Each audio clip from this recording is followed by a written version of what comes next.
వెలసినమమ్మ మెండుగా మమ్ము దీవించరావమ్మా విజయవాడలో వెలసిన దుర్గమ్మ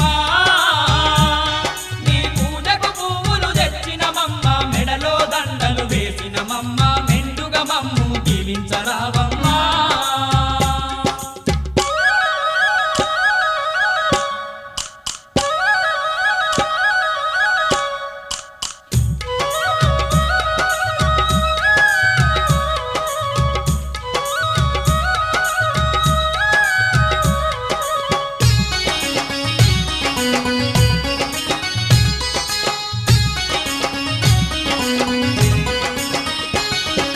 పూలు పళ్ళతో పూజలు నీకు అన్న పూజలతో అర్చన నీకు